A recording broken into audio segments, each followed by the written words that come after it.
In the summer of 1883, in a small mountain town where copper flowed like water and dreams died as quickly as they were born, a giant of a man stood 6 feet 7 inches tall and spoke only when words mattered. What he said to a penniless girl fresh off the morning stage would change not just 2 lives, but an entire community. Some called it madness, others called it destiny. But Sarah Mitchell would come to call it the moment her real life began. Before we jump back in, tell us where you're tuning in from, and if this story touches you, make sure you're subscribed, because tomorrow I've saved something extra special for you. The autumn wind whistled through the pine trees surrounding Copper Ridge, Colorado, carrying with it the crisp promise of winter and the faint metallic scent of the abandoned mines that dotted the mountainsides like old wounds. Inside the Silver Dollar Saloon, the air hung thick with cigar smoke and the tension that always accompanied high-stakes poker on a Saturday night. Oil lamps cast dancing shadows across the faces of 5 men seated around a circular table, but the attention of every person in the crowded room focused on just 2 players. Jake Thompson sat with his massive frame hunched slightly forward, his weathered hands dwarfing the playing cards he held with surprising delicacy.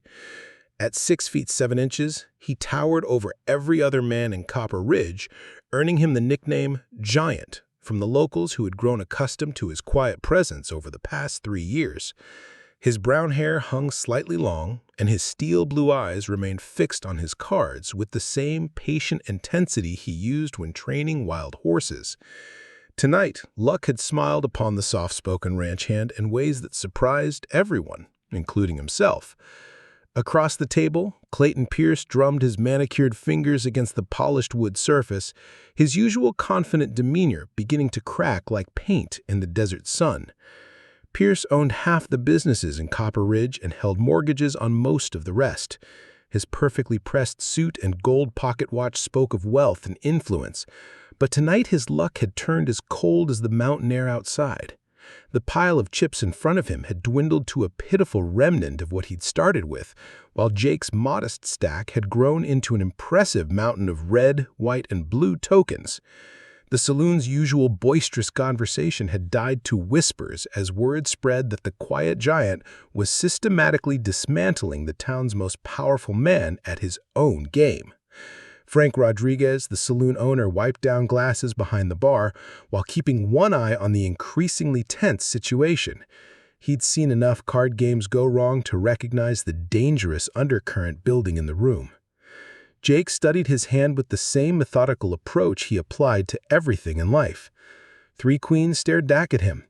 A hand strong enough to warrant confidence, but not so strong as to inspire recklessness. He'd learned poker during his brief stint in the Union Army, where cards provided the only escape from the horror and boredom of war. His fellow soldiers had quickly learned that the quiet giant from Colorado possessed an uncanny ability to read people's faces and an even more valuable talent for remaining calm under pressure. Pierce's jaw tightened as he calculated the chips remaining in front of him. The money on the table represented more than Jake typically earned in 6 months of back-breaking work on the Riverside Ranch, where he tended cattle and broke horses for Henry Davis, the foreman who treated him fairly but paid him modestly. Tonight's unexpected windfall could buy Jake his own small spread, perhaps even enough cattle to start building the life he'd dreamed of since returning from the war. The land baron's mind raced as he considered his options. Pride warred with pragmatism in his expression. Clayton Pierce had built his fortune on calculated risks and his ability to read people's weaknesses. He owned the mining rights to 3 played-out copper claims, held the mortgages on most of the shops on Main Street, and controlled the water rights to the best grazing land in the valley. Losing to a common ranch hand would damage his reputation in ways that money couldn't easily repair. Sheriff Bob Hayes leaned against the bar, nursing a whiskey and watching the proceedings with the detached interest of a man who'd learned to spot trouble before it started. The grizzled lawman had seen 43 years on the frontier, including a decade wearing a badge in rougher towns than Copper Ridge. His weathered face showed the patience of someone who understood that the most dangerous moments often came when men's pride exceeded their judgment.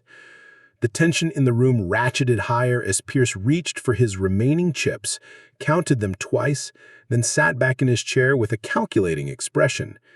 The amount wasn't enough to cover the current bet, let alone raise the stakes to a level that might intimidate the giant across from him.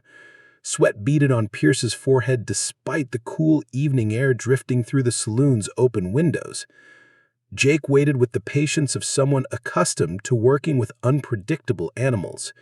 His large hands remained steady on the table, and his breathing stayed even and controlled. The other three players had folded early, recognizing that this had become a personal battle between the town's most powerful man and his most unlikely challenger. Doc Carter, Pastor Miller, and Henry Davis had each contributed their modest stakes to the pot before backing away from what had clearly escalated beyond a friendly game. The clock on the wall chimed 9 times, marking another hour that had passed since the game began. Jake thought briefly of the morning that awaited him, starting before dawn with feeding the horses and checking the fence lines in the north pasture. The work never stopped on a ranch, regardless of how late he stayed in town or how much his fortunes might change in a single evening. The routine provided structure to his life, even if it offered little in the way of excitement or prospects for advancement. Pierce's calculating gaze swept the room, taking in the expectant faces of miners, cowboys, and shopkeepers who had gathered to witness what had become the most interesting entertainment Copper Ridge had seen in months. His reputation as a shrewd businessman hung in balance, along with a significant portion of his liquid assets. The land baron's mind raced as he considered his options. Pride warred with pragmatism in his expression. Clayton Pierce had built his fortune on calculated risks and his ability to read people's weaknesses. He owned the mining rights to 3 played-out copper claims, held the mortgages on most of the shops on Main Street, and controlled the water rights to the best grazing land in the valley. Losing to a common ranch hand would damage his reputation in ways that money couldn't easily repair. The saloon door swung open, admitting a gust of cold air and Pastor David Miller, who had finished his evening rounds visiting the sick and elderly members of his congregation. The preacher's eyes quickly assessed the situation, noting the tension that filled the room. Preparing and narrating this story took us a lot of time, so if you are enjoying it, subscribe to our channel. It means a lot to us. Now, back to the story. The room like smoke from the oil lamps. Miller had seen enough of human nature to recognize when pride was leading men toward decisions they would later regret. He found a quiet spot near the bar and ordered coffee, content to observe rather than interfere. Jake's military experience had taught him to remain calm in situations where other men might lose their composure. The young private who had marched off to war 8 years earlier had returned as a sergeant, hardened by experiences that had shown him both the best and worst of human nature. The skills that had kept him alive during cavalry charges and winter campaigns now served him well in civilian pursuits, whether breaking a stubborn horse or maintaining his composure during a high-stakes card game. Pierce finally broke the silence that had stretched beyond comfortable limits. His voice carried across the hushed room with the authority of a man accustomed to being heard and obeyed. The land baron's words would set in motion events that none of the men present could have anticipated, least of all the quiet giant who had simply wanted to win enough money to buy his own piece of land and start building a future.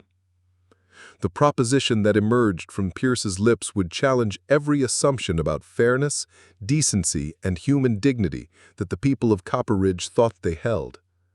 It would test the character of men who believed themselves to be honorable and force decisions that would reveal the true nature of both individuals and the community they had built together in the shadow of the Rocky Mountains.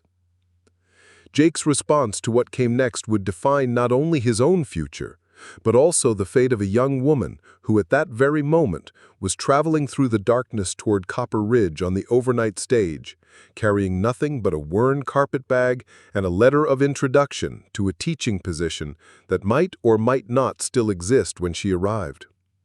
Sarah Mitchell had no way of knowing that her destiny was being decided by the turn of cards in a smoky saloon, or that her life was about to become entangled with that of a giant cowboy who spoke little but felt deeply. The next few minutes would set in motion a chain of events that would transform not only two individual lives, but the entire character of a small mountain town struggling to define its identity in the changing landscape of the American West.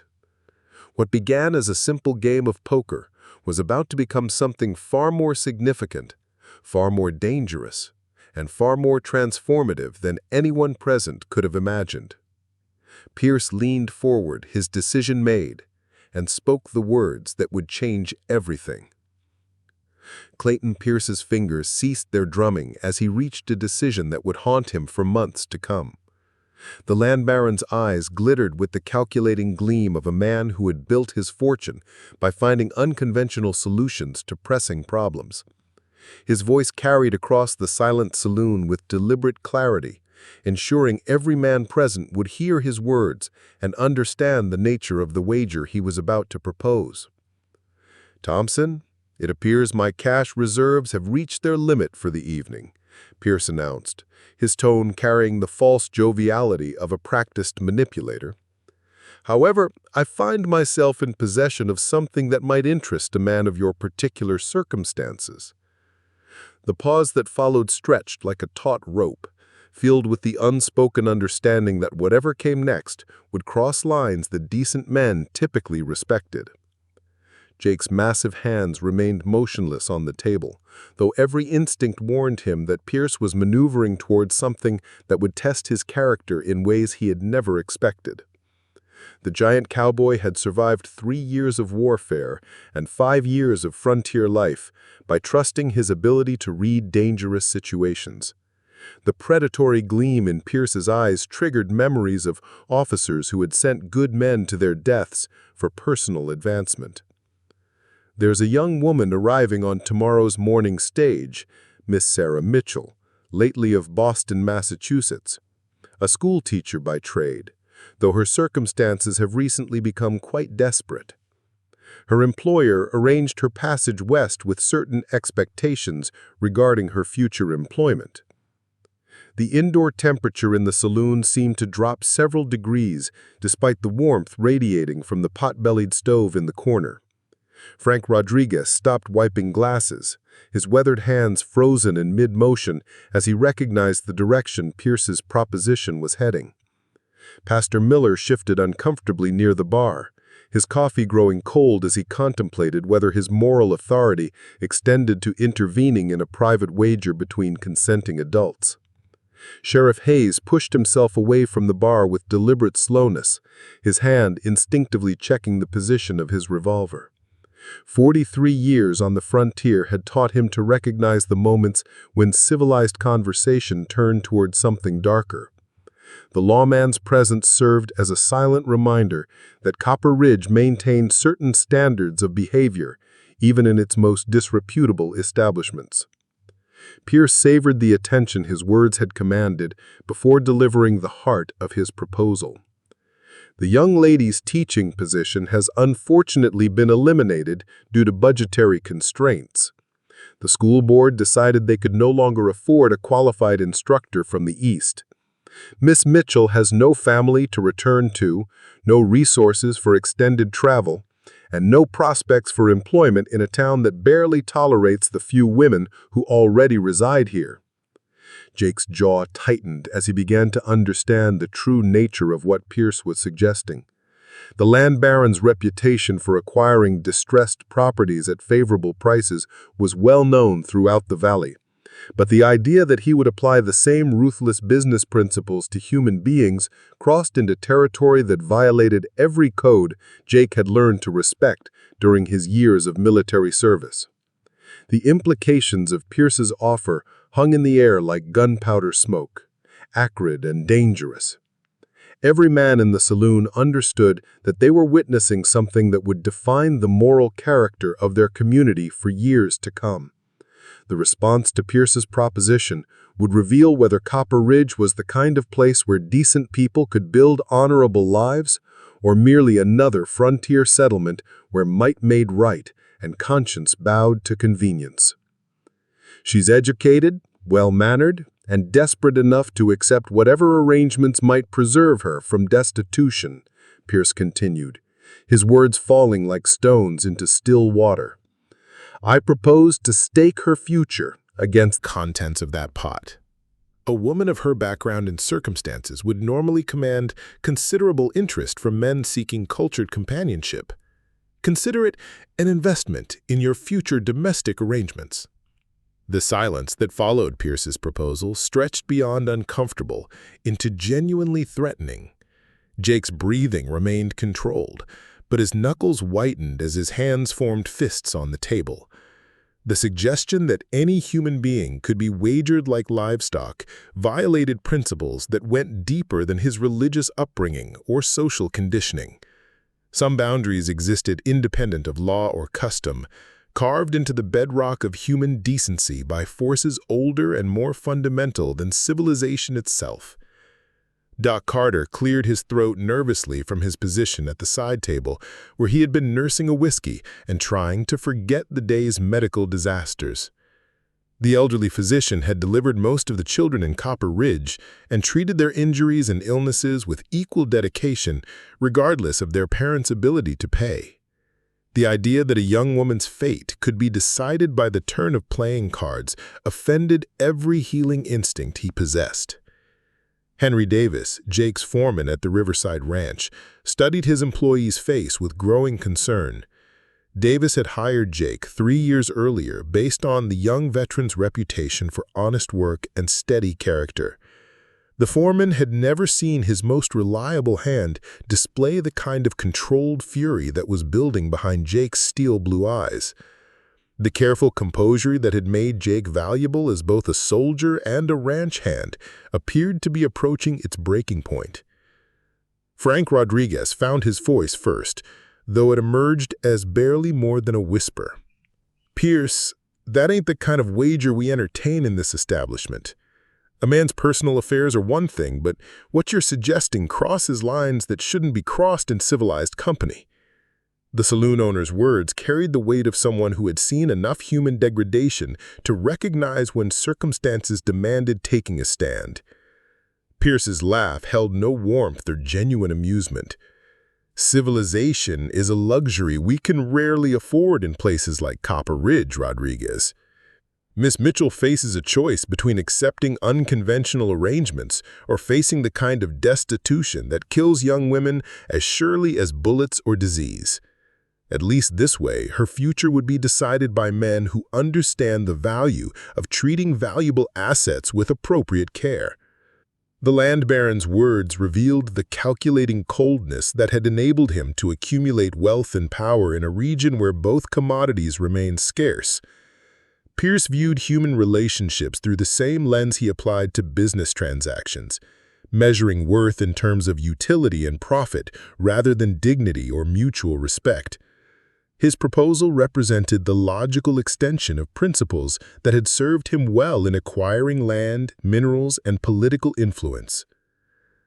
Jake's military training had included lessons in maintaining discipline under extreme provocation, skills that had proven essential during campaigns when Confederate cavalry had tested Union resolve with psychological warfare as much as physical violence. The techniques that had kept him steady during artillery bombardments now helped him control his response to Pierce's casual cruelty. Violence would solve nothing and might well make Sarah Mitchell's situation worse rather than better. Pastor Miller stepped forward from his position near the bar, his coffee cup clattering against the wooden surface as he set it down with unsteady hands. The preacher's face had gone pale, but his voice carried the moral authority that came from decades of counseling families through their darkest moments. Mr. Pierce, what you're describing isn't a business arrangement. It's human bondage dressed up in legal language. No Christian community can tolerate such abominations, regardless of the financial pressures involved. The land baron's smile grew colder as he turned his attention to the preacher. Pastor Miller, your moral outrage is touching, but irrelevant to the practical realities Miss Mitchell faces tomorrow morning. She arrives on the stage with no money, no employment, and no prospects for survival in a town that has little use for unemployed Eastern school teachers. My proposal offers her security and purpose, which is more than your sermons can provide. Sheriff Hayes moved closer to the table, his weathered face set in lines that spoke of hard decisions made and harder consequences accepted. The lawman's authority derived from the community's recognition that some men possess the judgment and courage necessary to maintain order when civilized discourse failed. His presence at the poker table represented Copper Ridge's collective acknowledgement that this situation required official attention. "Pierce, you're walking mighty close to territory that brings federal marshals asking uncomfortable questions," Hayes said quietly. "Trafficking in human beings draws attention from authorities with longer reach and bigger guns than anything we've got in this valley. Think carefully before you commit yourself to propositions that can't be undone with handshakes and apologies." The warning carried weight that extended beyond local consequences.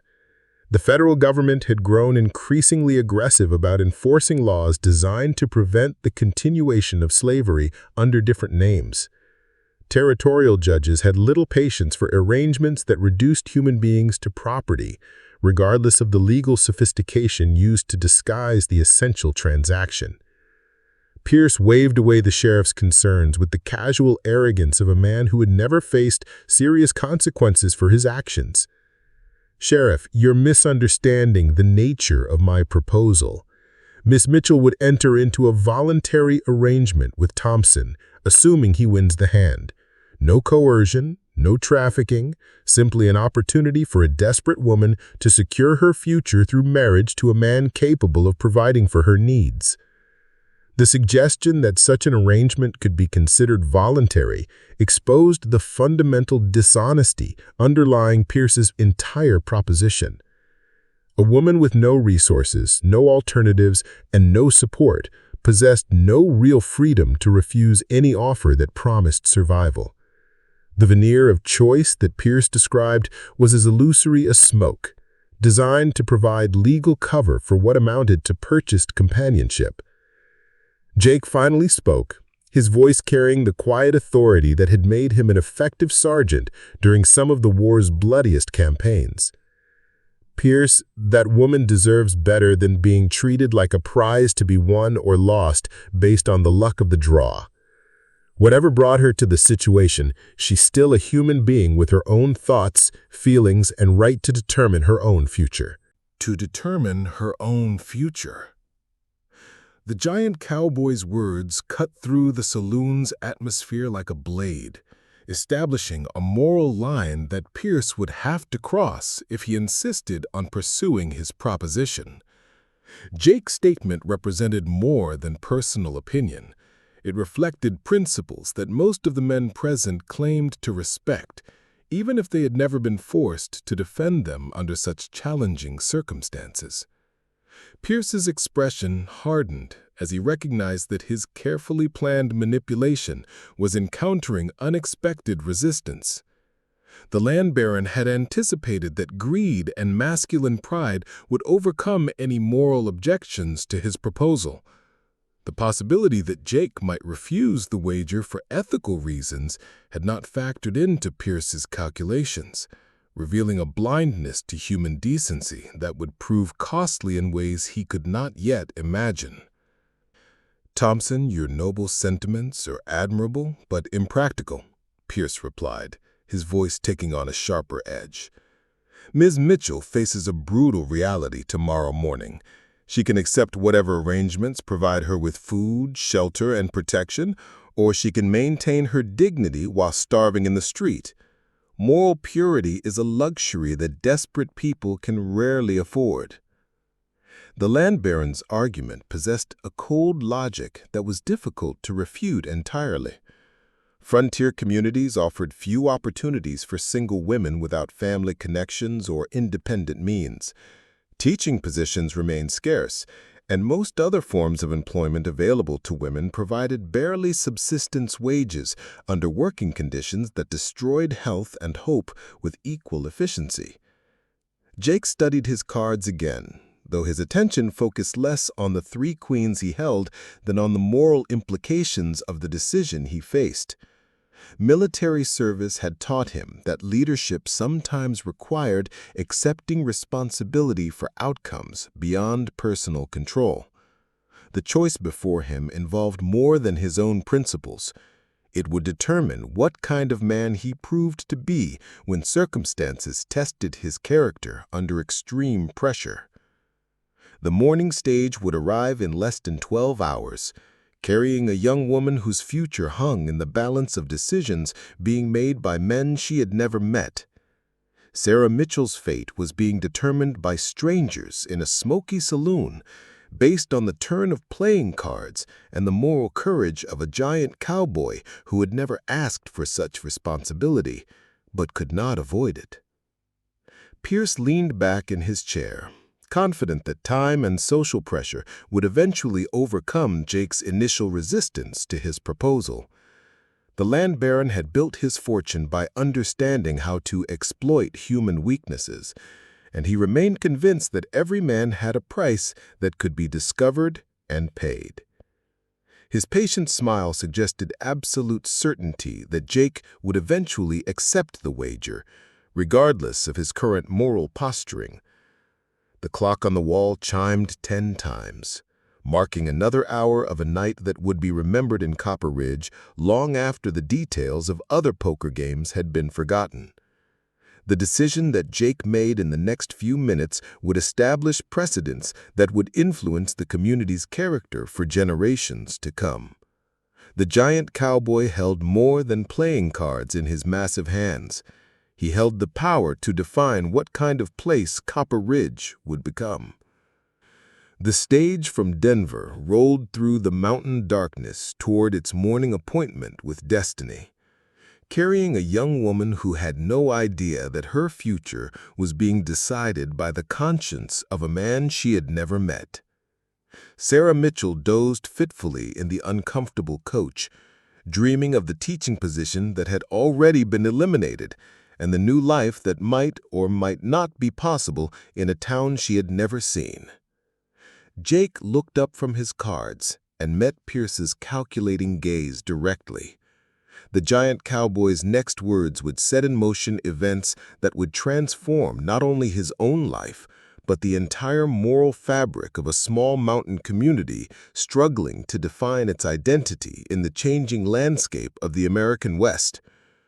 The moment of decision had arrived, and there could be no avoiding the consequences of whatever choice he made. The saloon held its collective breath as Jake Thompson prepared to respond to Clayton Pierce's shocking proposition. The future of 3 lives hung in the balance, suspended between the dictates of conscience and the harsh realities of frontier survival.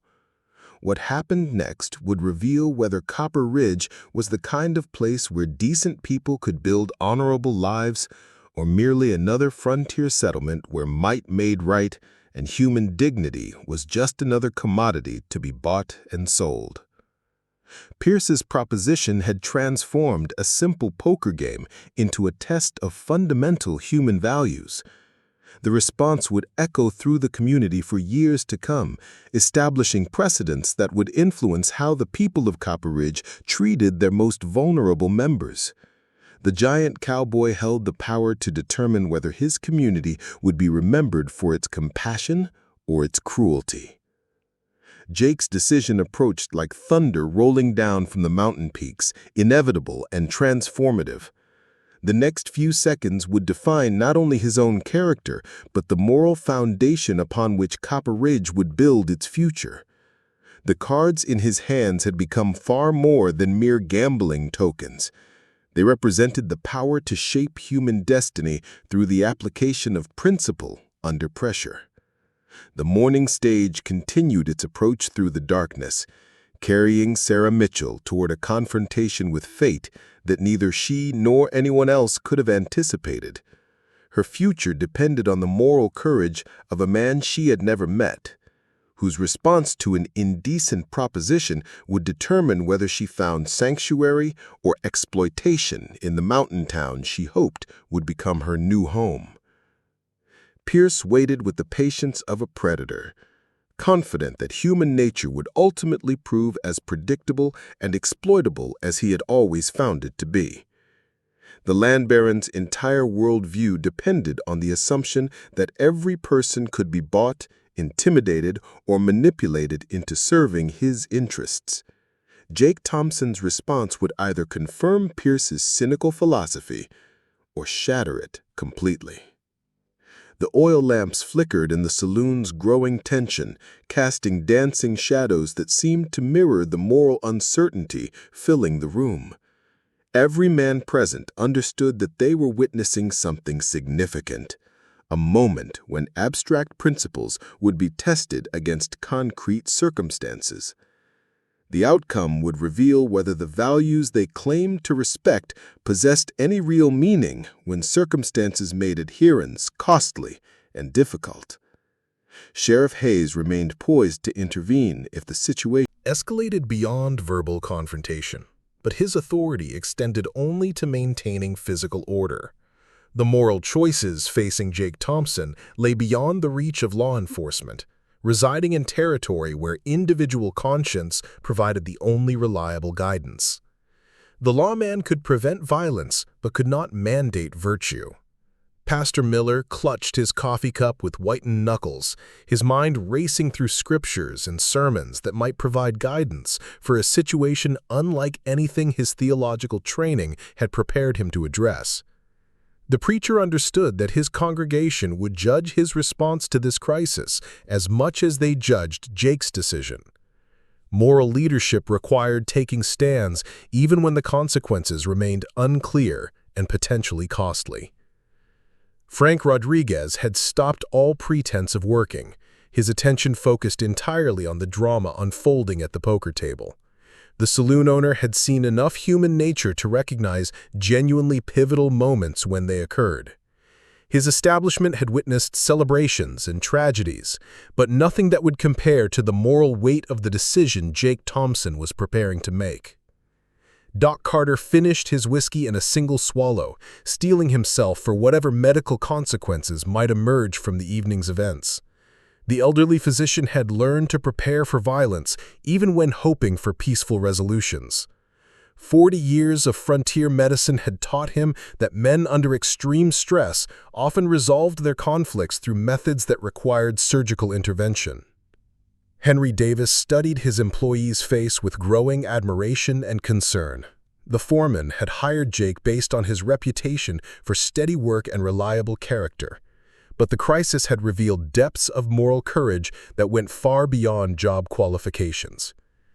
Davis began to understand that he employed someone whose principles ran deeper than convenience or personal advantage. Jake Thompson sat in the eye of the storm, his massive frame motionless while his mind raced through options and consequences. The giant cowboy had faced life-and-death decisions during military service, but those choices had involved clear enemies and obvious alternatives.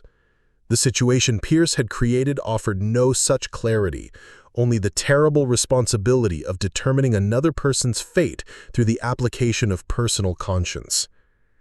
The three queens in Jake's hand had become symbols of power that extended far beyond monetary winnings.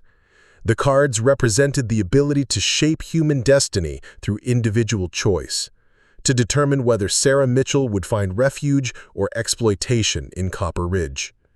The weight of such responsibility pressed down on Jake's shoulders like a physical burden, testing his character in ways that no amount of military training could have prepared him to handle. Clayton Pierce's proposition had stripped away the comfortable illusions that allowed civilized society to function smoothly.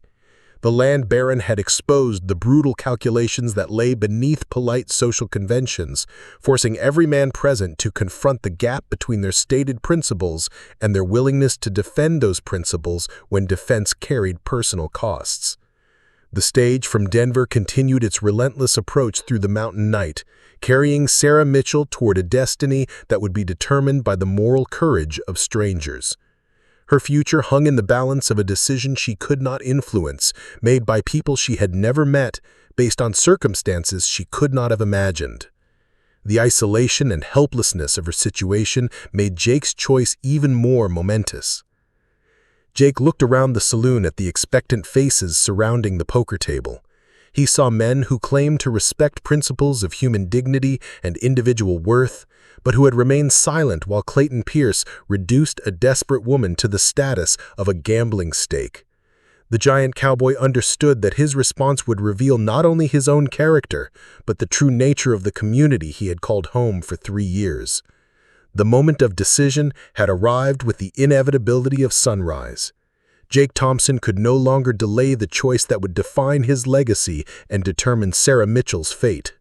The giant cowboy's next words would echo through Copper Ridge for years to come, establishing precedents that would influence how the community treated its most vulnerable members for generations.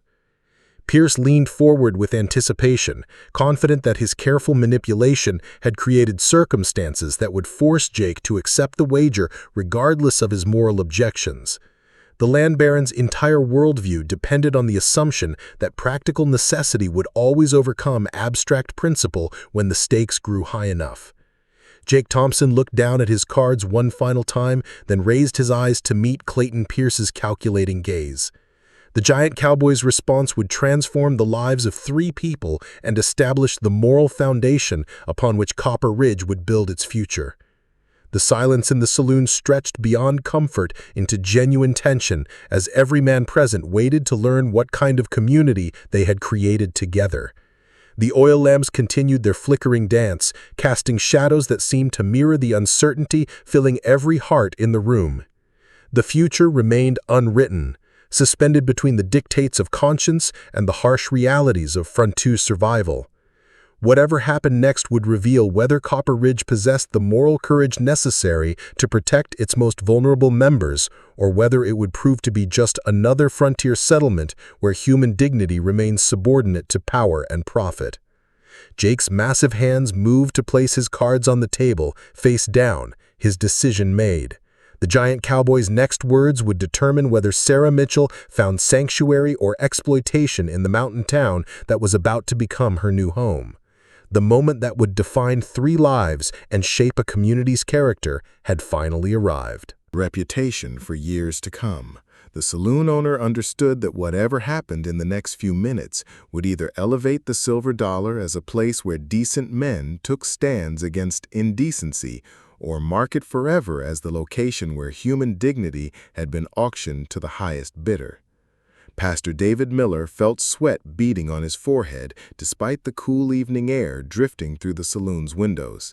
The preacher's theological training had prepared him to counsel families through deaths, disasters, and moral crises, but nothing in his experience had equipped him to address a situation where a woman's fate was being decided by the turn of playing cards. The weight of his congregation's expectations pressed down on his shoulders like a physical burden, demanding that he find words adequate to address such fundamental violations of Christian principle. Sheriff Bob Hayes shifted his weight slightly, positioning himself to intervene quickly if the tension in the room exploded into violence. The grizzled lawman had seen enough frontier justice to recognize when situations balanced on knife edges between civilization and chaos. His hand rested casually near his revolver, ready to restore order through force if persuasion and moral authority proved insufficient to maintain the peace. Doc William Carter drained the last drops of whiskey from his glass, steeling himself for whatever medical consequences might emerge from the evening's confrontation. The elderly physician had treated enough gunshot wounds and knife injuries to understand that men under extreme stress often resolved their differences through methods that required surgical intervention. His medical bag waited in his buggy outside, prepared for emergencies that seemed increasingly likely as the tension continued building. Henry Davis studied his employee's face with a mixture of admiration and concern that reflected his growing understanding of Jake Thompson's true character. The ranch foreman had hired the quiet veteran based on his reputation for honest work and steady temperament, but the crisis had revealed depths of moral courage that went far beyond job qualifications. Davis began to realize that he employed someone whose principles ran deeper than convenience or personal advantage, someone who might well sacrifice his own interests to protect the dignity of a stranger. Clayton Pierce maintained his confident posture despite the growing resistance to his proposition, his calculating mind working through alternative approaches to achieving his objectives. The land baron had built his fortune by understanding how to exploit human weaknesses and social pressures, and he remained convinced that the right combination of persuasion and intimidation would eventually overcome Jake's moral objections. The oil lamps cast dancing shadows across the poker table, where 3 queens lay face down in Jake's massive hands, their symbolic power extending far beyond their monetary value in the simple card game. Those pieces of pasteboard had become instruments of destiny, tools that could determine whether a desperate young woman would find sanctuary or exploitation in a mountain town that prided itself on civilized behavior despite its rough frontier setting. Jake's mind raced through memories of his military service, recalling moments when individual decisions had carried consequences far beyond personal survival. The young private who had marched off to war 8 years earlier had returned as a battle-tested sergeant, hardened by experiences that had shown him both the nobility and depravity that human beings were capable of displaying under extreme pressure. The leadership skills that had kept his men alive during cavalry charges and winter campaigns now guided his response to a moral crisis unlike anything his military training had prepared him to handle. The giant cowboy understood that his decision would establish precedents that would influence Copperidge's character for generations to come. A community's true nature revealed itself not through its treatment of powerful and influential members, but through its protection of the vulnerable and defenseless. The choice he made in the next few minutes would determine whether his adopted hometown possessed the moral courage necessary to defend human dignity when such defense carried personal costs. Pierce broke the extended silence with words calculated to exploit the social pressures that govern masculine behavior in frontier communities. "Thompson, you've got the entire room watching to see whether you possess the backbone necessary to collect winnings that you've earned through honest play.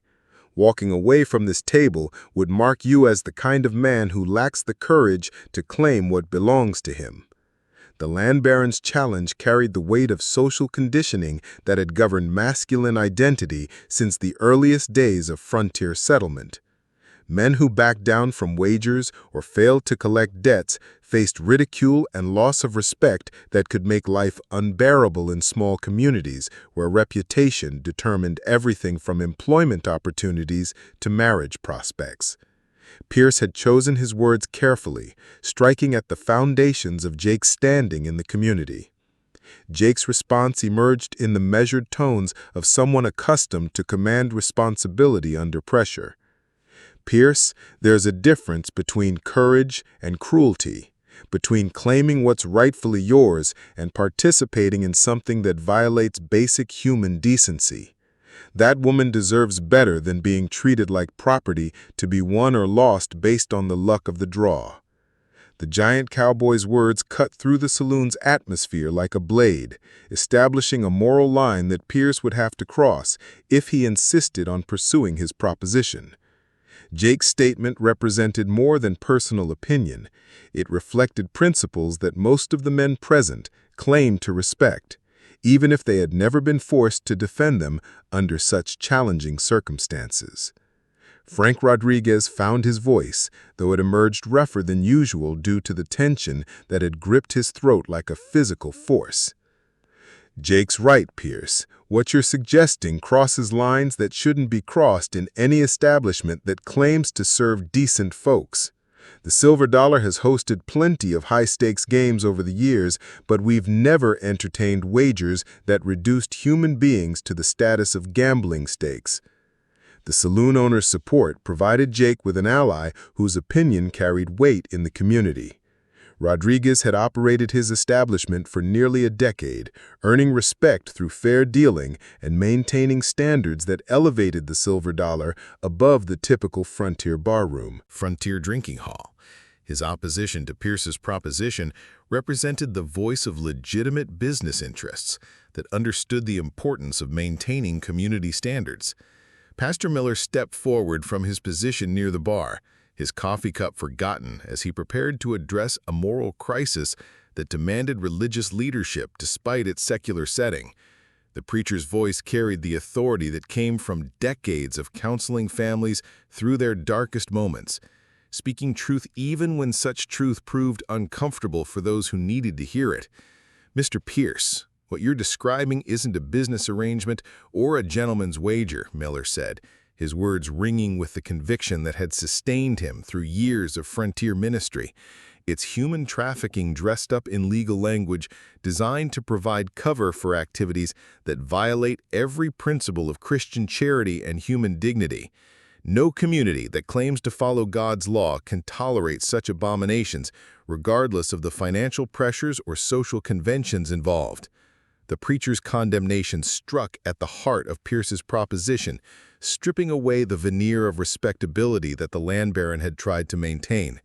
Miller's words reminded every man present that their community's identity depended on more than economic prosperity or social status. It rested on their collective willingness to protect the vulnerable and defend principles that elevated human beings above the level of mere commodities. Pierce's expression hardened as he recognized that his carefully planned manipulation was encountering more resistance than he had anticipated. The land baron had expected that greed and masculine pride would overcome any moral objections to his proposal, but the coalition building against him suggested that Copper Ridge possessed reserves of decency that he had failed to account for in his calculations. "Gentlemen, your moral outrage is touching but irrelevant to the practical realities that Miss Mitchell will face tomorrow morning," Pierce replied, his tone taking on the sharp edge that appeared whenever his authority was challenged. "She arrives on the stage with no money, no employment, and no prospects for survival in a town that has little use for unemployed Eastern school teachers. My proposal offers her security and purpose, which is more than your sermons and noble sentiments can provide." The land baron's argument possessed a cold logic that was difficult to refute entirely. Frontier communities offered few opportunities for single women without family connections or independent means of support. Teaching positions remained scarce, and most other forms of employment available to women provided barely subsistence wages under working conditions that destroyed health and hope with equal efficiency. Sheriff Hayes moved closer to the poker table, his weathered face set in lines that spoke of hard decisions made and harder consequences accepted over 4 decades of frontier law enforcement. The lawman's authority derived from the community's recognition that some men possessed the judgment and courage necessary to maintain order when civilized discourse failed to resolve disputes peacefully. "Pierce, you're walking mighty close to territory that brings federal marshals asking uncomfortable questions about activities in this valley," Hayes said quietly, his words carrying the weight of official authority backed by federal power. "Trafficking in human beings draws attention from authorities with longer reach and bigger guns than anything we've got locally. Think carefully before you commit yourself to propositions that can't be undone with handshakes and apologies." The warning carried implications that extended far beyond local consequences. The federal government had grown increasingly aggressive about enforcing laws designed to prevent the continuation of slavery under different names or legal structures. Territorial judges possessed little patience for arrangements that reduced human beings to property, regardless of the legal sophistication used to disguise the essential nature of such transactions. Doc Carter cleared his throat nervously, his medical training compelling him to consider the human costs of the situation developing before his eyes. The elderly physician had dedicated his life to healing rather than harming, to preserving life rather than exploiting it for personal gain. His voice emerged with the authority that came from having witnessed both the best and worst aspects of human nature during 40 years of frontier medicine. "Pierce, I've delivered most of the children in this valley and treated their injuries and illnesses regardless of their parents' ability to pay," Carter said, his words carrying the moral weight of a lifetime spent in service to others. The idea that any young woman's fate should be decided by the turn of playing cards offends every healing instinct I possess. Miss Mitchell deserves the same consideration and respect we would want for our own daughters or sisters. The physician's appeal to familial bonds struck at emotional territory that most men found difficult to ignore. The thought of their own female relatives facing similar circumstances provided a perspective that challenged the abstract nature of Pierce's proposition, making it personal and immediate, rather than theoretical and distant. Jake listened to the voices of support building around him, drawing strength from the recognition that he was not alone in his opposition to Pierce's indecent proposal. The giant cowboy had spent 3 years in Copper Ridge, believing himself to be an outsider, a drifter whose war service and lack of family connections marked him as someone who would never truly belong to the community. The crisis had revealed that his neighbors possessed reserves of decency that he had not fully appreciated. Pierce waved away the growing opposition with the casual arrogance of a man who had never faced serious consequences for his actions. The land baron's confidence stemmed from years of successful manipulation and exploitation, experiences that had convinced him that human nature was fundamentally selfish and exploitable when the right pressures were applied. "Sheriff, doctor, preacher, you're all misunderstanding the nature of my proposal," Pierce said, his voice carrying the practiced smoothness of a professional manipulator. "Miss Mitchell would enter into a voluntary arrangement with Thompson, assuming he proves capable of winning this hand.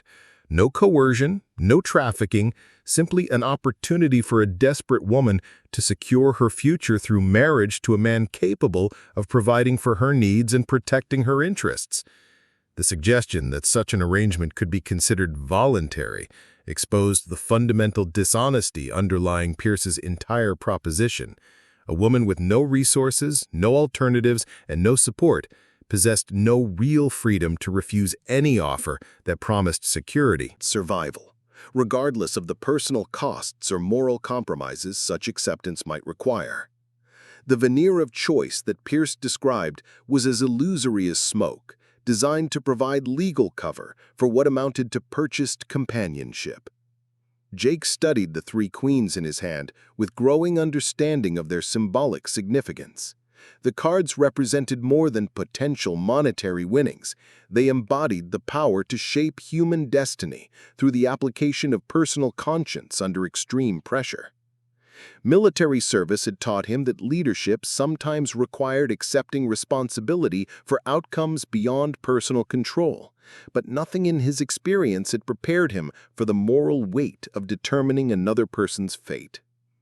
The stage from Denver continued its relentless approach through the mountain darkness, carrying Sarah Mitchell toward a confrontation with destiny that neither she nor anyone else could have anticipated. The young woman dozed fitfully in the uncomfortable coach, dreaming of the teaching position that had already been eliminated and the new life that might or might not be possible in a town she had never seen. Henry Davis broke his long silence with words that reflected his growing admiration for his employee's character under pressure. "Jake, whatever you decide to do, you've got the support of everyone who works at the Riverside Ranch. We've seen how you treat animals and people with equal respect, and we trust your judgment in situations like this." The foreman's endorsement carried weight that extended beyond personal friendship to professional recognition of Jake's proven character. Davis had supervised enough ranch hands over the years to distinguish between men who possessed genuine moral courage and those who merely talked about principles when such talk carried no personal costs. The clock on the saloon wall chimed 11 times, marking another hour of a night that would be remembered in Copper Ridge long after the details of other poker games had been forgotten. The decision that Jake made in the next few minutes would establish moral precedents that would influence the community's treatment of vulnerable members for generations to come. Jake looked up from his cards and met Clayton Pierce's calculating gaze directly, his steel blue eyes reflecting the kind of quiet determination that had made him an effective leader during some of the war's bloodiest campaigns. The giant cowboy's next words would set in motion events that would transform not only his own life, but the entire moral fabric of a small mountain community struggling to define its identity in the changing landscape of the American West. "Pierce, I fold," Jake said quietly, his massive hands placing the three queens face down on the table with deliberate finality. "No pot is worth what you're asking me to participate in. That woman deserves the right to determine her own future, not have it decided by strangers in a card game." The silence that followed Jake's declaration was complete and profound, broken only by the crackling of logs in the pot-bellied stove and the distant sound of wind whistling through the pine trees outside. Every man in the saloon understood that they had witnessed something significant, a moment when abstract principles had been tested against concrete circumstances and had emerged victorious despite the personal costs involved. Pierce's face flushed red with fury and disbelief as he realized that his carefully constructed manipulation had failed completely. The land baron had never encountered a man who would sacrifice significant financial gain to protect the dignity of a stranger, and Jake's decision shattered fundamental assumptions about human nature that had governed Pierce's worldview for decades. "You're a fool, Thompson," Pierce snarled, his composure finally cracking under the pressure of unexpected defeat. "That money could have bought you your own spread, your own cattle, everything you've been working toward for years. Instead, you're throwing it all away for the sake of a woman you've never met, who might not even appreciate your noble gesture." Jake's response emerged with the calm authority of someone whose conscience remained clear despite the magnitude of his sacrifice. "Pierce, some things matter more than money or land or personal advancement. That woman's dignity is worth more than anything this pot could buy, and I won't be part of treating her like property to be won or lost." The giant cowboy's words rang through the saloon with the finality of a church bell, establishing a moral victory that transcended monetary considerations. Jake had chosen principle over profit, human dignity over personal advancement, and in doing so had revealed the true character that lay beneath his quiet exterior. Frank Rodriguez began applauding slowly, his weathered hands creating a rhythm that was quickly taken up by other men throughout the saloon. The spontaneous ovation reflected the community's recognition that they had witnessed something extraordinary, a demonstration of moral courage that elevated everyone present through its example. Sheriff Hayes nodded his approval with the satisfaction of a lawman who had seen justice prevail through individual conscience rather than official authority. Pastor Miller bowed his head in silent prayer, giving thanks for the confirmation that his congregation included men capable of defending Christian principles when circumstances demanded moral leadership. Doc Carter raised his empty whiskey glass in a toast to Jake's character, while Henry Davis smiled with the pride of an employer who had discovered that he had hired someone whose worth extended beyond their ability to break horses or mend fences. Pierce's proposition had tested the moral foundation of an entire community and found it stronger than anyone had anticipated. Dared to hope. The giant cowboy's sacrifice had revealed that Copper Ridge possessed the character necessary to protect its most vulnerable members, establishing precedents that would guide the town's development as it grew from a rough frontier settlement into a genuine community worthy of the name. Jake Thompson walked out of the Silver Dollar Saloon with empty pockets but a clear conscience, knowing that he had chosen correctly when circumstances had demanded that he choose between profit and principle. The giant cowboy's decision would echo through Copper Ridge for years to come, inspiring others to similar acts of moral courage when their own character was tested under pressure. The stage from Denver rolled closer through the mountain night, carrying a young woman whose fate had been preserved through the conscience of a stranger who had never asked for such responsibility, but had accepted it without hesitation when duty called. Sarah Mitchell's arrival in Copper Ridge would mark the beginning of a new chapter in both her life and the life of the community that had already proven itself worthy of her trust. The morning sun crested the eastern peaks of the Rocky Mountains, painting the sky in shades of gold and crimson that promised another day of autumn beauty in the Colorado Territory.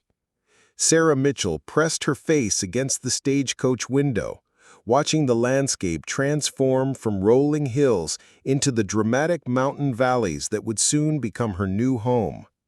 The young woman's dark hair had come loose from its careful arrangement during the long journey from Denver, and her simple blue traveling dress bore the dust and wrinkles that marked her as someone who had spent the better part of 2 days confined to the uncomfortable coach. Her carpet bag rested on the seat beside her, containing everything she owned in the world: 3 changes of clothing, a few precious books that had belonged to her late father, a small collection of letters from the school board in Copper Ridge, and the silver locket that held the only photograph she possessed of her parents. The weight of her possessions seemed pathetically light compared to the magnitude of the journey she had undertaken, leaving behind everything familiar to pursue opportunities in a territory she had never seen. The stagecoach driver, a weathered man named Samuel Burke, who had been running routes through the Colorado mountains for nearly a decade, called down to his passengers as the settlement of Copper Ridge came into view. The town nestled in a valley between 2 pine-covered ridges, its main street following the course of a clear mountain stream that provided both water and power for the modest collection of buildings that comprised the community. Sarah could see the bell tower of what appeared to be a church rising above the other structures, along with the substantial 2-story building that likely housed the town's main commercial establishments. Smoke rose from several chimneys, creating thin columns that dispersed quickly in the crisp mountain air. The scene possessed a peaceful quality that contrasted sharply with the industrial bustle of Boston, where she had spent most of her 22 years. The letter from the Copper Ridge School Board rested in her reticule, creased from multiple readings during the long journey west. The correspondence had arrived at the boarding house where she had been staying after losing her position at the Brookline Academy for Young Ladies, offering her employment as the town's first formally trained teacher at a salary that seemed generous by frontier standards. The opportunity had appeared like an answer to desperate prayers, arriving just as her small savings had dwindled to the point where destitution seemed inevitable.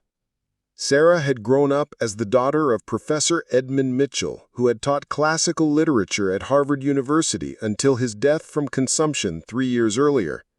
Her mother, Margaret, had passed away from the same disease less than a year later, leaving Sarah alone in a world that offered few opportunities for educated women without family connections or independent means of support.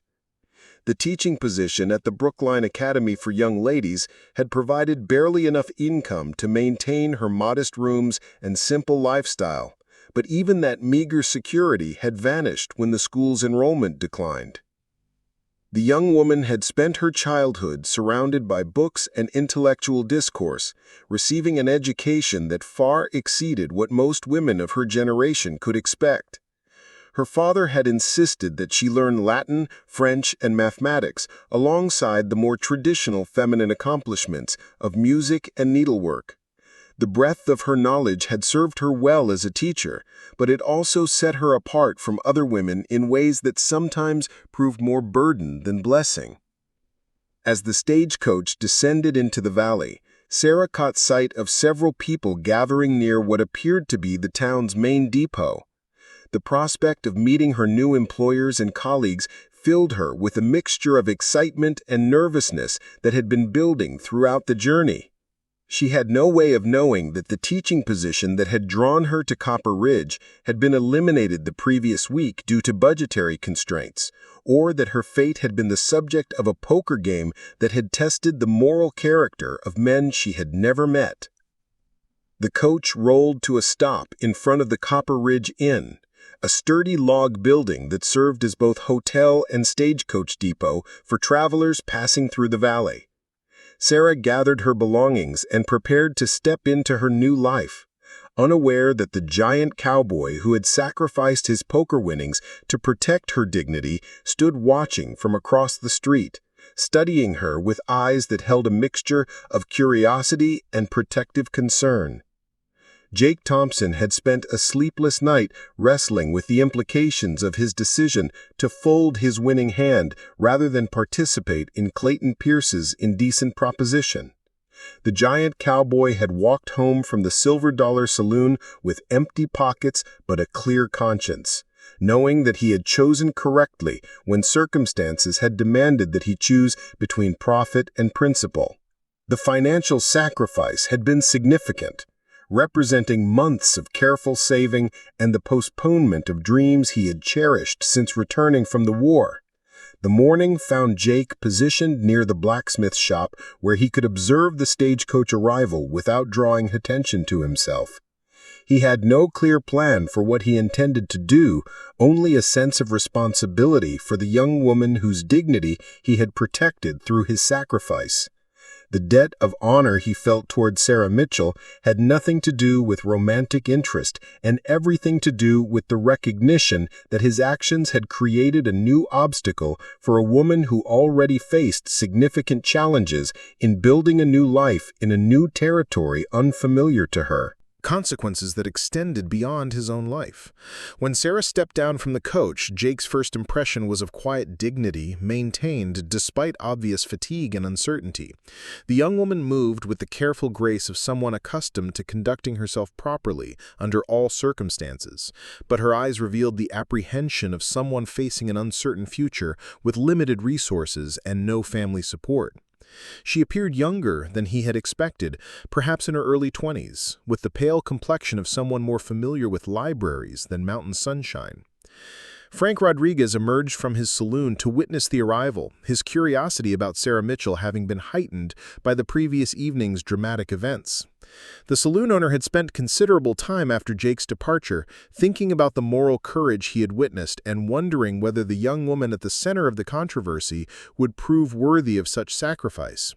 His first glimpse of Sarah suggested someone whose bearing and demeanor justified the giant cowboy's principled stand.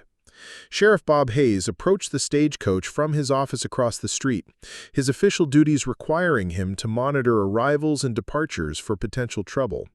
The lawman's weathered face showed no sign of the tension that had filled the Silver Dollar Saloon the previous evening, but his experienced eyes carefully assessed Sarah Mitchell as she gathered her belongings and looked around the town with obvious uncertainty. Pastor David Miller had positioned himself near the church steps, ready to offer assistance to any traveler who might require guidance or support. The preacher's conscience remained troubled by the previous evening's events, and he felt compelled to ensure that the young woman whose dignity had been protected by Jake Thompson's sacrifice received the welcome and assistance that Christian charity demanded. Doc William Carter observed the scene from his clinic's front porch, his medical training making him automatically assess Sarah's physical condition for signs of illness or distress. The elderly physician noted the young woman's pallor and obvious fatigue, along with the careful way she moved that suggested someone unaccustomed to the rigors of frontier travel. His professional instincts were aroused by subtle signs that indicated someone operating under considerable stress. Henry Davis had ridden into town early to witness the arrival, his curiosity about his employee's mysterious beneficiary having grown throughout the night. The ranch foreman had developed considerable respect for Jake Thompson's character during 3 years of working together, and he wanted to see whether the young woman at the center of the moral crisis would prove deserving of such extraordinary sacrifice. Clayton Pierce remained notably absent from the gathering crowd, the land baron having retreated to his mansion on the hill overlooking town to nurse his wounded pride and plan his response to the previous evening's humiliation. Pierce's absence created a subtle sense of relief among the townspeople, most of whom had been disturbed by his proposition, even if they had lacked the courage to oppose it as directly as Jake Thompson had done. Sarah looked around the assembled faces with growing confusion, searching for someone who might represent the school board that had hired her or provide guidance about her next steps. The letter in her reticule had instructed her to report to the schoolhouse upon arrival, but she could see no obvious educational facility among the buildings surrounding the depot. The uncertainty in her expression touched something protective in Jake's nature, reminding him of wounded animals that required careful handling to avoid further trauma. Samuel Burke, the stagecoach driver, began unloading mail and packages from the coach's storage compartments, his efficient movements indicating someone eager to complete his business and continue his route toward the next settlement. The driver had carried enough passengers over the years to recognize the signs of someone arriving with high hopes that might not match the reality of their destination, and Sarah Mitchell displayed all the hallmarks of such disappointment. The crowd that had gathered to witness the arrival began to disperse as the novelty wore off and people returned to their daily routines. Sarah found herself increasingly alone beside the stagecoach, her confusion and apprehension growing as she realized that no one seemed to be expecting her arrival. The letter from the school board had been quite specific about reporting to the educational authorities upon reaching Copper Ridge, but no such authorities had presented themselves. Jake made his decision with the same deliberate consideration he applied to all important choices, stepping forward from his position near the blacksmith shop and approaching Sarah with the careful movements of someone accustomed to dealing with skittish animals. His massive frame and imposing height could be intimidating under normal circumstances, but his gentle manner and respectful bearing communicated peaceful intentions despite his formidable appearance. "Miss Mitchell, I presume," Jake said quietly, removing his hat as he spoke, in a gesture of respect that had been drilled into him during his upbringing in a household that valued proper manners. His voice carried the soft drawl of someone who had spent years in the mountain territories, but his words were carefully chosen and properly pronounced in a way that suggested education and refinement beneath his rough exterior. Sarah turned toward the voice with obvious relief, grateful to encounter someone who knew her name and might provide the guidance she desperately needed. Her first impression of Jake Thompson was of overwhelming physical presence tempered by surprising gentleness, a combination that she found both reassuring and slightly overwhelming. The giant cowboy's steel-blue eyes held a kindness that contrasted with his intimidating stature, suggesting depths of character that went far beyond his obvious physical capabilities. "Yes, I am Sarah Mitchell," she replied, her voice carrying the precise diction of someone who had received excellent education and training in proper speech. "I was expecting to be met by representatives of the school board, but I seem to have arrived without the proper arrangements having been made. Perhaps you could direct me to the schoolhouse or the appropriate authorities." Jake's jaw tightened slightly as he prepared to deliver news that would shatter her expectations and force him to reveal uncomfortable truths about her situation. The responsibility he felt towards Sarah Mitchell had grown heavier with each passing hour since his decision to fold his poker hand, and now he faced the challenge of explaining circumstances that would sound incredible and potentially frightening to someone who had no context for understanding them. "Miss Mitchell, I'm afraid there's been some changes regarding your teaching position," Jake said carefully, his words chosen to soften the blow while maintaining honesty about the reality she faced. "The school board had to make some difficult decisions about their budget, and your position was eliminated before your arrival.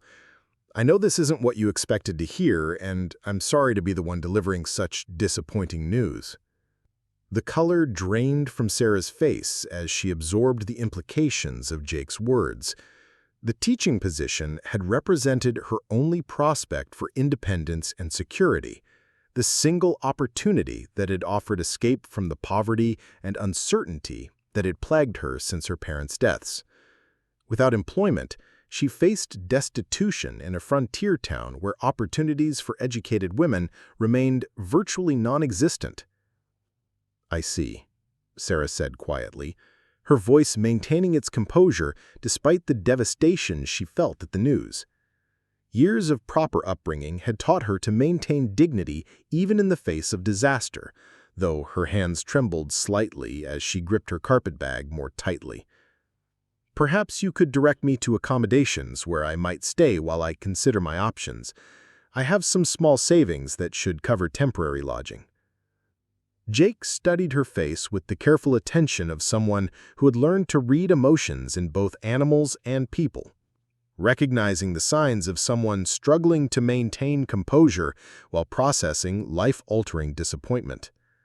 The protective instincts that had led him to sacrifice his poker winnings intensified as he witnessed Sarah's quiet courage in the face of circumstances that would have broken lesser spirits.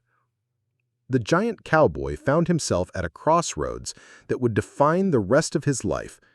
He could offer conventional assistance, directing Sarah to the inn and allowing her to face her uncertain future alone, or he could take the extraordinary step of accepting responsibility for someone whose welfare had become entangled with his conscience through the previous evening's events. The decision required courage of a different sort than he had displayed at the poker table, the willingness to commit himself to consequences he could not fully anticipate. Frank Rodriguez approached from his saloon, having observed the conversation between Jake and Sarah with growing understanding of the situation's complexity.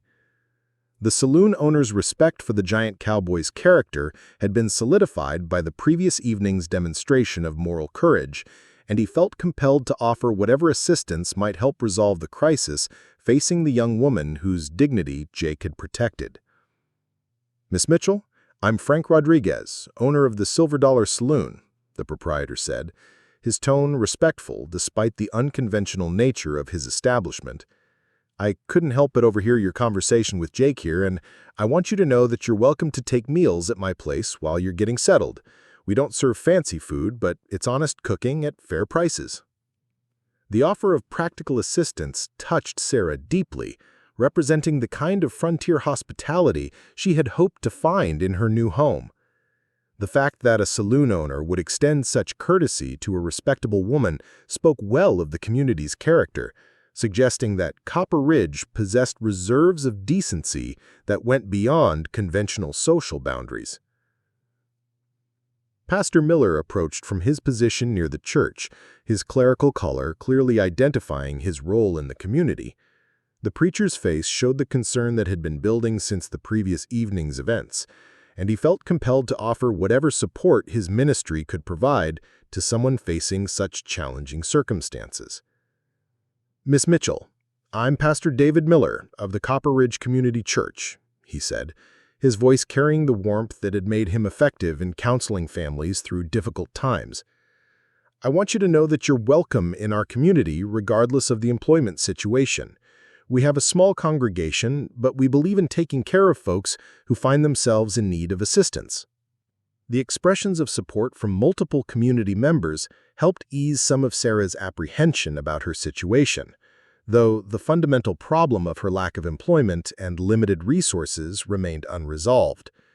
She had traveled too far to consider returning to Boston, even if she possessed the funds for such a journey, and her options in Copper Ridge appeared severely limited without the teaching position that had drawn her west. Sheriff Hayes joined the growing group around Sarah, his official position giving him authority to address practical concerns about her welfare and safety. The lawman's experience had taught him to recognize situations that could develop into serious problems if not handled properly. And a young woman without resources or protection in a frontier town represented exactly the kind of vulnerability that attracted the wrong sort of attention.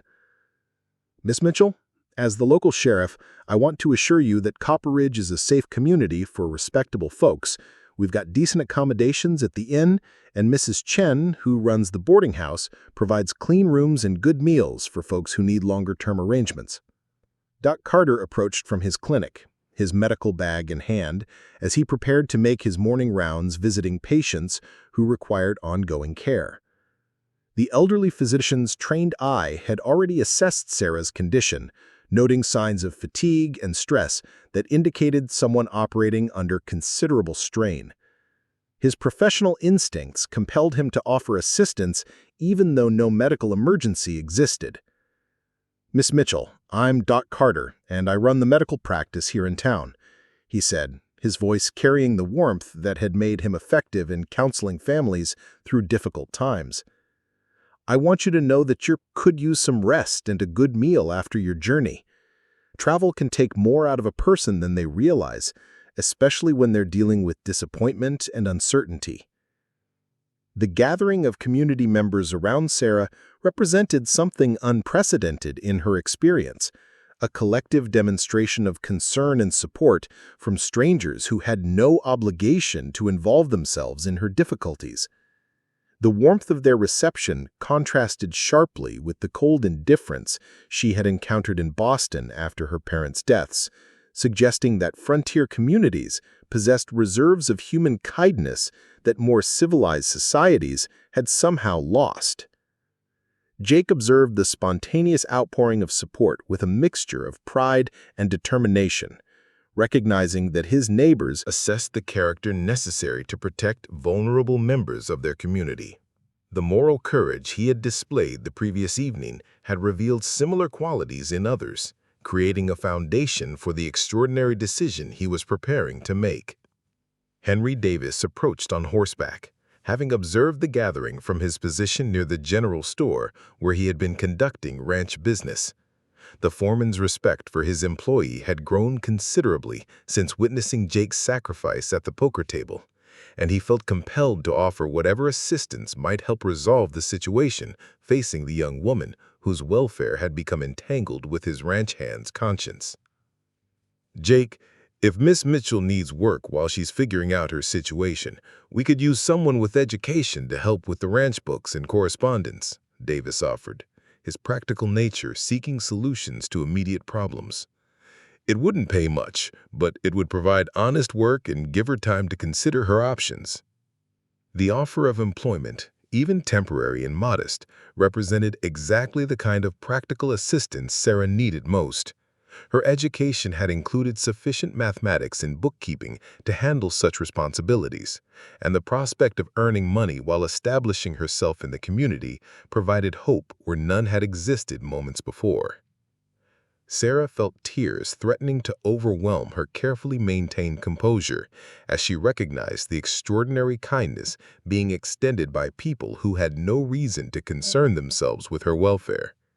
The contrast between her reception in Copper Ridge and the indifference she had encountered in Boston reminded her that human decency often flourished in places where conventional society might least expect to find it. Jake made his decision with the sudden clarity that sometimes accompanied moments of profound importance. The giant cowboy understood that he stood at a crossroads that would define not only his own future, but also the welfare of someone whose dignity he had already sacrificed to protect. The responsibility he felt towards Sarah Mitchell had evolved beyond abstract principle into personal commitment, demanding action that would transform both their lives in ways neither could fully anticipate.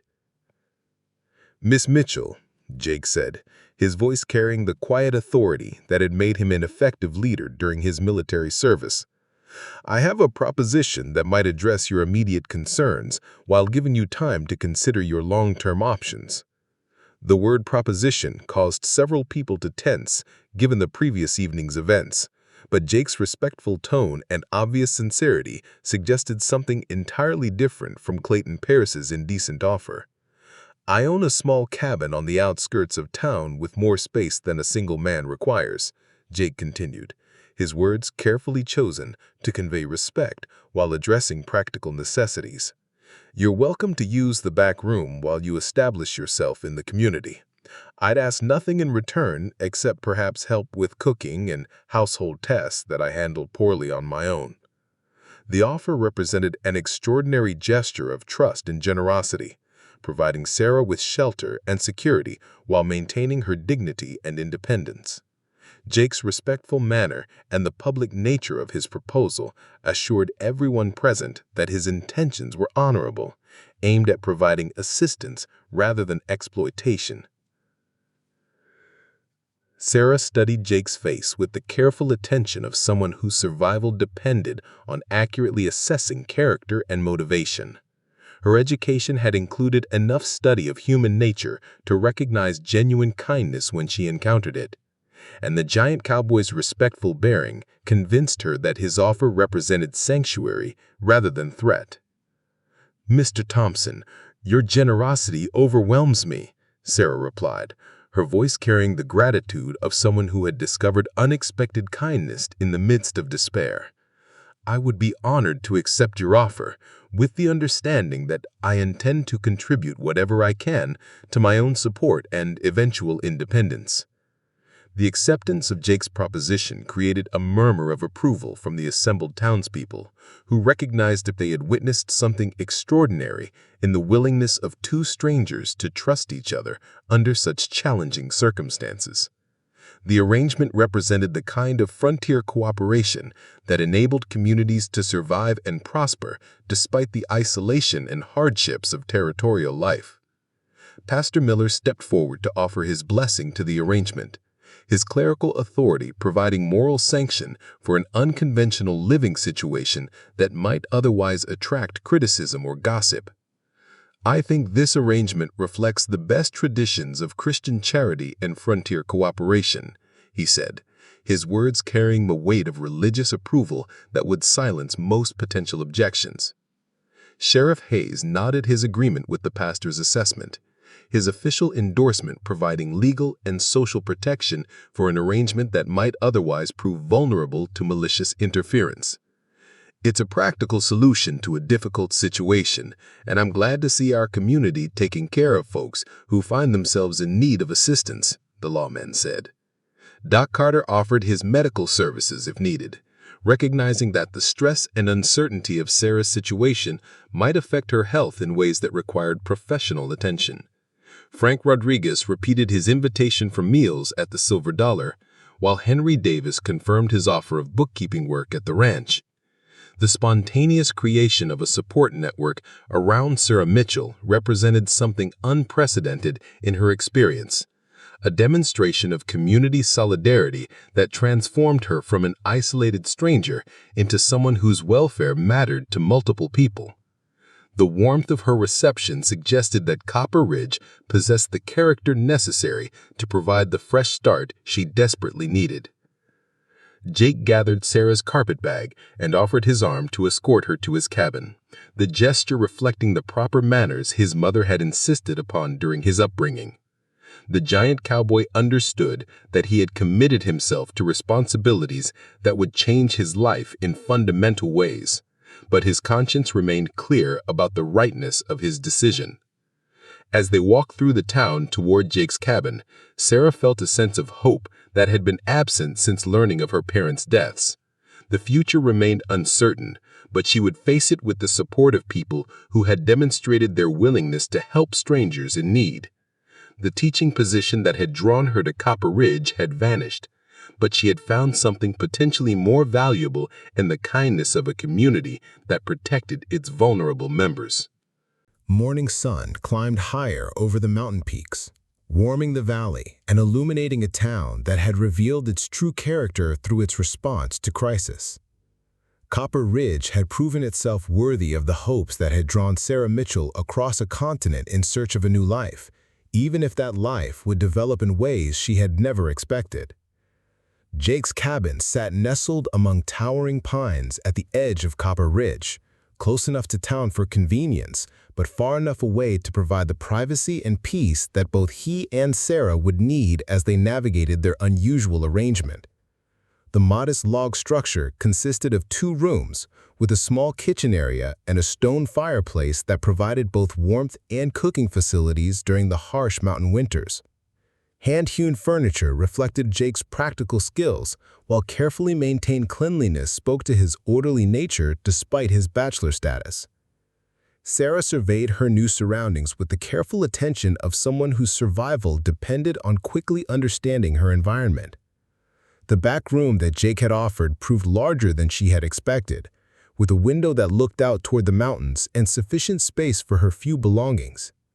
A simple bed frame, Washstand and small chest of drawers provided the basic necessities, while hooks on the wall offered storage for her limited wardrobe. The main room combined living and cooking areas with efficient use of limited space. A substantial wooden table served multiple purposes, from meals to the ranch paperwork that Jake completed in the evenings. Shelves along one wall held a surprising collection of books, including volumes on animal husbandry, military history, and classic literature that suggested intellectual depths beneath the giant cowboy's quiet exterior. "The well is out back about 20 yards, Jake explained as he set Sarah's carpet bag on the chest of drawers in her room. "Water's clean and cold year-round, fed by a spring higher up the mountain. There's a root cellar for food storage and a small barn where I keep my horse and equipment. The outhouse is behind the barn, screened by those aspens for privacy." His matter-of-fact explanation of practical arrangements helped establish the respectful boundaries that would govern their cohabitation.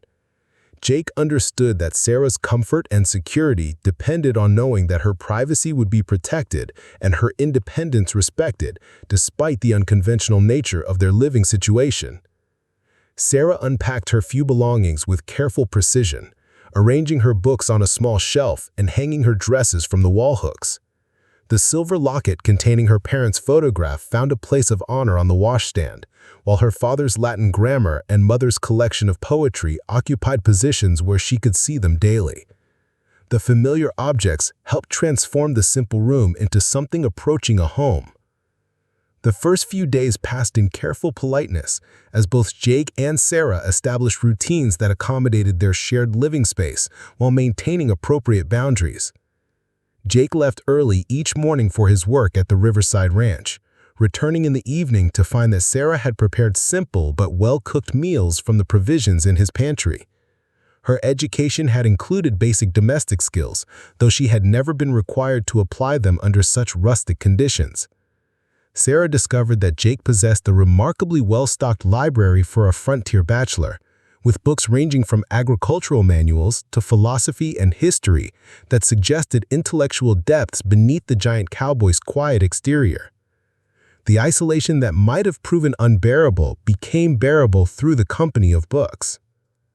Their evening conversations began tentatively, limited to practical matters of household management and daily logistics. Jake proved to be a thoughtful listener who asked intelligent questions about Sarah's background and education, while she gradually learned details about his military service and the experiences that had shaped his character. The giant cowboy's quiet wisdom and natural courtesy helped ease her initial nervousness about living in such close proximity to a man she barely knew. Henry Davis proved as good as his word regarding employment opportunities, arriving at the cabin during Sarah's first week to discuss bookkeeping responsibilities for the Riverside Ranch. The foreman brought ledgers that reflected months of haphazard record-keeping, along with correspondence that needed responses requiring more education than most ranch hands possessed. "The previous bookkeeper moved to Denver 3 months ago," Davis explained as he spread papers across Jake's kitchen table. "Since then, we've been managing with whatever help we could find, but the records have gotten pretty confused. A woman with your education could straighten things out and keep them organized properly going forward." Sarah studied the disorganized accounts with the analytical mind that had made her an effective teacher. Mathematics had always been one of her stronger subjects, and the challenge of bringing order to chaos appealed to her systematic nature. The work would provide both intellectual stimulation and the dignity of earning money through her own efforts, rather than depending entirely on Jake's charity. "I believe I can help," Sarah said, her confidence growing as she examined the scope of the task. "It will require several days to organize the existing records and establish proper systems, but the work is well within my capabilities. What would you consider fair compensation for such services?" Davis named the weekly wage that, while modest by Eastern standards, represented significant income by frontier measures. The amount would allow Sarah to contribute to household expenses and begin accumulating savings toward eventual independence, transforming her from dependent guest to contributing partner in their arrangement. The bookkeeping work proved more engaging than Sarah had anticipated, requiring her to learn about ranch operations, cattle prices, and the complex logistics of frontier agriculture.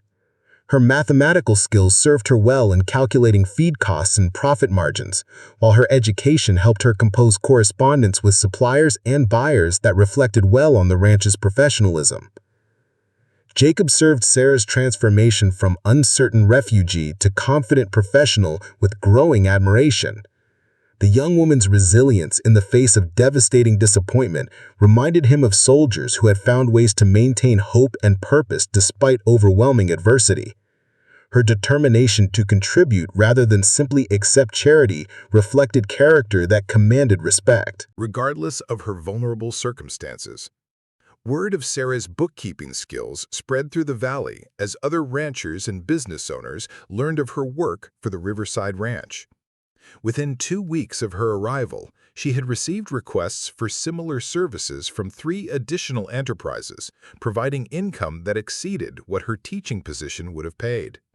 The demand for educated assistants in a region where such skills remained scarce created opportunities she had never anticipated. Frank Rodriguez approached her about organizing the Silver Dollars accounts, which had been maintained through an informal system that satisfied territorial tax requirements but provided little useful information for business planning. The saloon owner's respect for education and his appreciation of Jake's character made him eager to support Sarah's efforts toward independence. "I know it's unusual for a respectable woman to work with a saloon's business," Rodriguez acknowledged as he presented his proposition. "But the work would be done here at your place, not in the establishment itself. I'd bring the books to you and collect them when finished. The pay would be good, and the work would help establish your reputation as someone reliable in business matters." Sarah considered the offer with the practical wisdom she had developed during her struggles in Boston. Respectability was important, but survival took precedence, and the additional income would significantly accelerate her progress toward complete independence. Her father had taught her that honest work carried no shame, regardless of its source, and Rodriguez's respectful approach suggested that he understood the importance of maintaining her reputation. The arrangement with Rodriguez led to similar opportunities with other business owners who appreciated both her skills and her discretion. Doc Carter hired her to organize his medical records and billing, while the general store owner sought help with inventory management and supplier correspondence. Each new client strengthened her position in the community while providing evidence of her value as more than simply requiring assistance. Jake watched Sarah's growing independence with feelings that surprised him in their complexity. Pride in her accomplishments mixed with satisfaction at seeing his faith in her character validated. But underneath ran currents of emotion he had not expected when making his original offer of shelter. The giant cowboy found himself looking forward to their evening conversations with anticipation that went beyond mere politeness. Their discussions had evolved from practical necessity to genuine intellectual companionship. Sarah's education provided perspectives on history, literature, and philosophy that challenged Jake's thinking, while his practical experience and military service offered insights into human nature that complemented her more theoretical knowledge. The mental stimulation they provided each other filled needs that neither had fully recognized before their chance meeting. The changing season brought cooler weather that required adjustments to their living arrangements. Jake split additional firewood and checked the cabin's chinked walls for gaps that might admit winter drafts, while Sarah organized food preservation and storage for the months when fresh supplies would become scarce. Their cooperation and preparing for winter reflected growing comfort with their partnership and mutual trust in each other's capabilities. Pastor Miller made regular visits to check on Sarah's welfare and ensure that the arrangement continued to meet with community approval. The preacher's observations convinced him that both Jake and Sarah were conducting themselves with complete propriety, their relationship characterized by mutual respect and genuine care for each other's well-being. His endorsement helped silence any whispered criticisms from those who might question the unconscionable nature of their cohabitation. Sheriff Hayes also maintained discreet supervision of the situation, his law enforcement experience making him sensitive to arrangements that might create problems or attract unwanted attention. The lawman's assessment mirrored the pastor's conclusion that Jake and Sarah had established a relationship based on honor and mutual support, rather than exploitation or impropriety. Clayton Pierce's absence from town during Sarah's first month became increasingly noticeable as autumn progressed toward winter. The land baron had retreated to his mansion following his humiliation at the poker table, emerging only for essential business and avoiding social situations where he might encounter reminders of his failed scheme. His isolation reflected wounded pride and growing awareness that his reputation for invincibility had suffered irreparable damage. Dr. Carter found opportunities to check on Sarah's health during his regular visits to outlying patients, his medical training making him concerned about the stress and adjustment challenges she faced. The physician's examinations revealed someone whose physical condition was improving steadily as good food and mountain air restored health that had been compromised by poverty and uncertainty in Boston. "You're looking much better than when you arrived," Carter observed during one of his visits. "The color has returned to your cheeks, and you've gained back some of the weight you lost during your difficulties back east. Mountain living seems to agree with you, and Jake is clearly taking good care of your welfare." The doctor's comments reflected changes that Sarah had begun to notice herself. The chronic fatigue and anxiety that had plagued her final months in Boston had gradually faded, replaced by energy and optimism that she had not felt since her parents' deaths. The security of knowing where her next meal would come from and having a safe place to sleep had restored both physical and emotional health. Jake's own transformation was less obvious but equally significant. The giant cowboy's natural reserve had softened in response to Sarah's presence, his conversations becoming more animated and his rare smiles appearing with increasing frequency. The isolation that had characterized his bachelor existence had given way to domestic companionship that he found surprisingly satisfying. Their evening meals evolved into events they both anticipated with pleasure. Sarah's cooking had improved dramatically as she learned to work with frontier ingredients and equipment, while Jake proved to be an appreciative audience who expressed genuine gratitude for her efforts. The shared meals became occasions for conversation that ranged from practical matters to philosophical discussions that revealed the intellectual compatibility neither had expected to find. The first snow of the season arrived in early November, transforming the valley into a landscape of pristine beauty that took Sarah's breath away. Having grown up in urban Boston, she had never experienced the profound silence and crystalline clarity that characterized mountain winters. The snow muffled sound and reflected light in ways that created an almost magical atmosphere around their isolated cabin. Jake taught her practical skills for winter survival, from maintaining fires to preserving food and managing limited water supplies when temperatures dropped below freezing. His patient instruction and her quick learning created opportunities for physical proximity that both found increasingly comfortable. The necessity of working together to ensure their survival deepened their partnership beyond mere convenience. The approaching winter also brought awareness that their arrangement would soon be tested by months of isolation together. The social supervision that had helped establish their respectability would become impossible when snow made travel difficult, leaving them dependent entirely on their own judgment and self-control. Both understood that the trust they had built would face its greatest challenge when external constraints disappeared. Sarah found herself studying Jake with new awareness as they prepared for winter together. The giant cowboy's gentleness with her contrasted with the obvious strength that made him formidable when circumstances required it. His careful attention to her comfort and safety spoke to character that went beyond mere politeness, suggesting depths of caring that he had never explicitly acknowledged. Jake's own feelings had evolved from protective responsibility to something approaching genuine affection. Sarah's courage in facing adversity had earned his respect, while her intelligence and education provided mental stimulation that enriched his previously solitary existence. The prospect of spending winter months in close proximity filled him with anticipation rather than concern, though he remained careful to maintain the respectful boundaries that protected her reputation. Their neighbors began making preparations for the social isolation that winter would impose, ensuring that essential supplies were available and emergency plans were in place for medical or other crises. The community's acceptance of Jake and Sarah's arrangement had solidified into genuine approval as evidence accumulated that both were conducting themselves with complete propriety. Henry Davis made his final visits of the season to deliver ranch accounts and ensure that Sarah had sufficient work to occupy her time during the months when travel would be limited. The foreman's respect for both his employee and his bookkeeper had grown considerably as he observed their partnership develop into something that benefited everyone involved.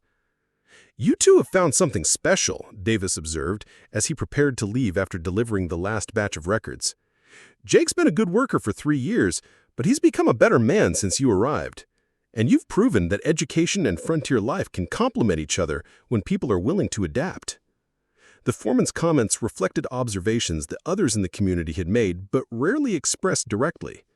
Jake and Sarah's partnership had demonstrated that mutual respect and shared purpose could create relationships that transcended conventional social boundaries, providing models for how people might cooperate despite different backgrounds and circumstances.